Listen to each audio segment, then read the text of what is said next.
5 hours later, in the South Atlantic Conference quarterfinals, the Queen's University of Charlotte men's lacrosse team wins it 21-12 over the Catawba Indians. Coach Chris Kivlen, 2 weather delays. Is this the longest lacrosse game you've ever been a part of? Pretty close, or it's definitely up there for sure. So this was tough, and the guys just responded each time coming out from the weather delay and played well, and fortunate to be moving on. Both of them were about an hour, maybe a little more than that in time. What'd you do during those moments? How'd you keep the guys focused? Well, I'm not sure we were focused the whole time during both hours, but we just kind of played it loose, really, and I think that's been a huge key for us here in the later part of the season. Is just kind of being a little more loose and not, just not being super focused every single second, or just super strict on them. So I think it's been great for them to be a little bit more loose, and we just kind of. They were hanging out in the weight room and in the training room and locker room, just having a good time with each other. So it's kind of neat to see, So it was a lot of fun. 4-1 lead at the time of the first one, 3-goal advantage, 9-goal advantage into the start of the second half at the time of the second weather delay. As a whole, what was your biggest concern having a lead going into those weather delays?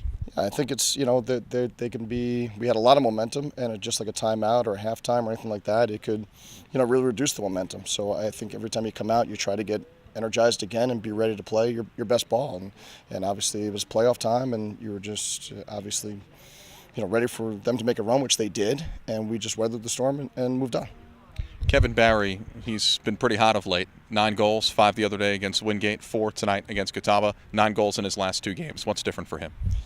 I think Kevin's playing just with tremendous confidence here at the end of the season. He's a great athlete and just has really great skills and can shoot the ball a lot of different ways. He can shoot on the run, can shoot with time and room, and I think he's just really, really dialed in here at the end of the season. He's been out practicing a ton, just getting his extra reps in. I think it's really paid off. So he's a guy who can do a lot of things for us, especially just a super dynamic offensive player. And with his late surge, it's an offense that scored 21 goals today. That's a season high as well. What do you say about the offense as a whole? It just appears as if it's rounding into form right at the right time come postseason. There's no doubt about that, for sure. Coach Panos has done a tremendous job with our offense.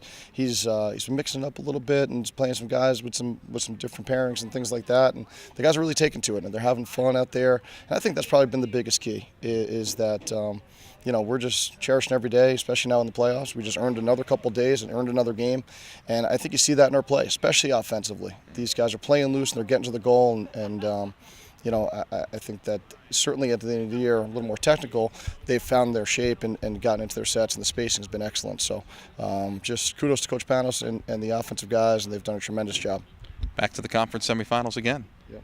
All right, Queens winners in 7 of their last 8, defeats Catawba tonight 21-12 in the SAC quarters. Chris Kivlen, congratulations. Thank you. Thanks, Phil.